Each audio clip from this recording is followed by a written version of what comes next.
coração do faraó, onde está escrito que o coração do faraó se endureceu. E se eu contar para vocês que não é exatamente isso que está escrito na Bíblia?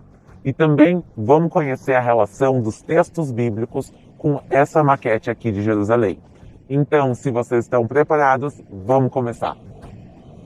Então, vamos começar pelos pergaminhos do Mar Morto. E para isso, vamos voltar ao ano de 1947, quando um jovem beduíno estava pastoreando suas ovelhas no deserto. E uma ovelha vai se desgarrar do grupo, e ele vai atrás dela. E quando ele encontra a ovelha, ele encontra também uma caverna. E dentro dessa caverna, um jarro. E dentro desse jarro, quando ele abre, ele encontra 7 pergaminhos. E esses foram os primeiros pergaminhos do Mar Morto encontrados. Depois disso, os arqueólogos foram lá e seguiram escavando. E nas cavernas próximas se encontraram um total de mais de 900 pergaminhos. No meio do nada, no meio do deserto, num lugar inóspito, na frente do Mar Morto. E entre os pergaminhos encontrados se encontrou a Bíblia mais antiga do mundo já encontrada.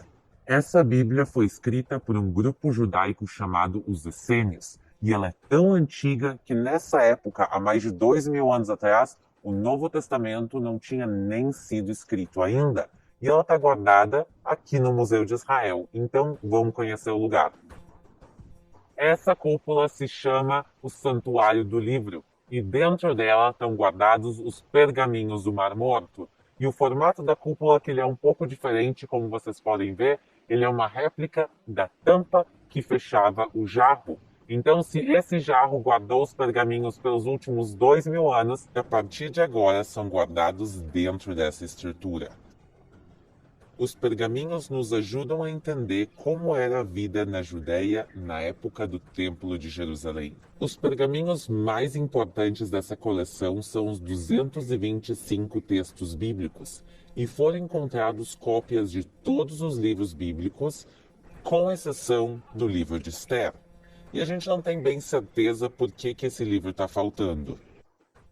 E a parte mais impressionante é quando pegaram esses pergaminhos de mais de 2000 anos e compararam com os pergaminhos que são usados nas sinagogas nos dias de hoje. Lembrando que a gente fala o mesmo idioma, o hebraico. Apesar de naquela época ser hebraico bíblico e hoje em dia ser hebraico moderno, a escrita da Bíblia é a mesma. E colocaram um livro do lado do outro e começaram a comparar. E viram que os livros são iguais. Apesar de 2000 anos terem passado, apesar dos exílios e das guerras, a Bíblia, a palavra, continua igual. E por isso, isso foi um achado que mudou e revolucionou a arqueologia no mundo, e por isso é considerado um dos achados arqueológicos mais importantes da história até os dias de hoje. Alguns livros foram achados muito bem preservados, como, por exemplo, esse livro de Isaías que a gente está vendo. Mas outros em um estado não tão bom de conservação, por exemplo, o livro de Êxodos, que é o livro que a gente vai falar hoje, já que agora a gente vai falar do versículo que fala do coração do faraó e das passagens que se passam no Egito Antigo. Chegamos agora no Departamento de Arqueologia do Museu e a gente vai conhecer agora a ala dedicada ao Egito e vamos conhecer também um pouquinho de múmias. Vamos lá! No livro de Êxodo tem vários versículos que falam do coração do faraó. Em alguns deles realmente está escrito que o coração dele se endureceu, e Hazek Libo. Mas em parte dos versículos está escrito Ichbad Libo, que o coração dele ficou pesado. Mas o que quer dizer um coração ficar pesado? Isso é uma expressão que não é usada em nenhum outro lugar da Bíblia. Então, o que quer dizer um coração pesado?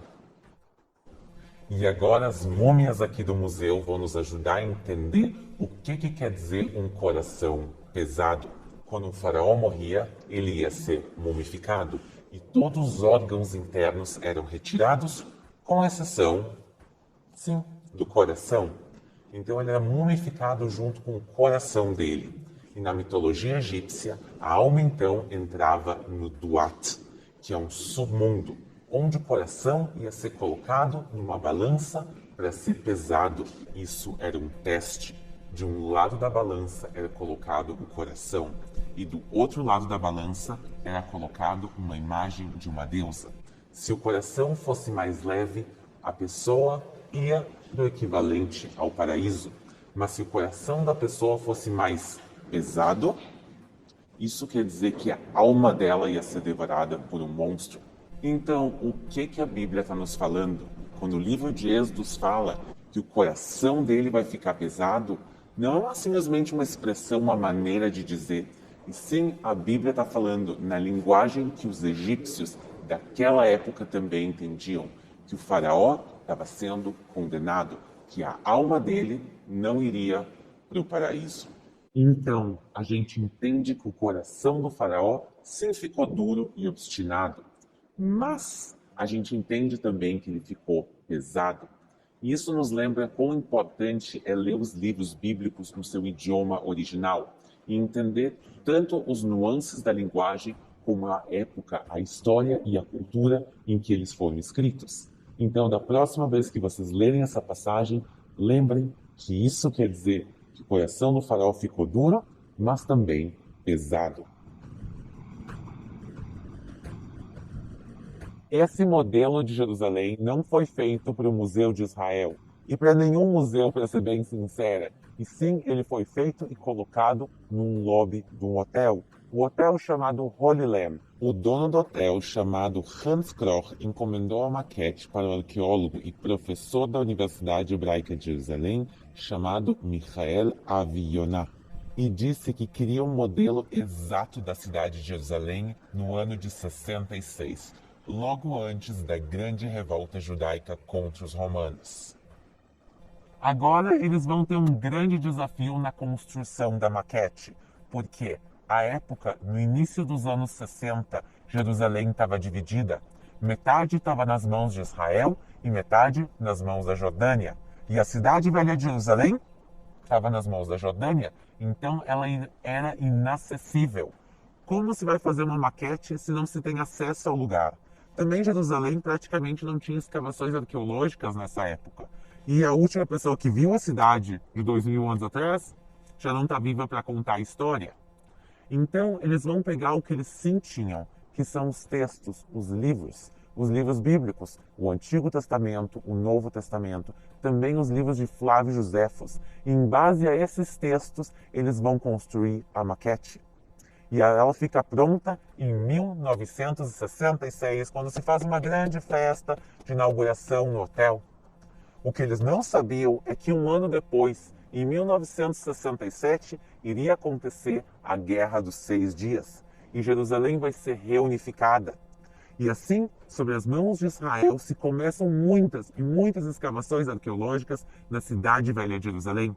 E quando eles começam a escavar e encontrar, eles começam a comparar os lugares e os achados arqueológicos com o que se tinha na maquete. Por exemplo, o tanque de Siloé, que é citado no livro de João 9:7, durante a cura do cego de nascença, e que está aqui na maquete, e que foi encontrado nas escavações da cidade de Davi no ano de 2004. E sim, está no mesmo lugar que mostra aqui na maquete. E aqui também a gente vê o tanque de Betesda, a fortaleza de Antônia, que foi o lugar do julgamento de Jesus, muitos outros exemplos de lugares bíblicos. Então, isso comprova a veracidade histórica da maquete, que foi feita em base aos livros, aos textos bíblicos. Isso também mostra a veracidade da Bíblia, historicamente falando nesse caso.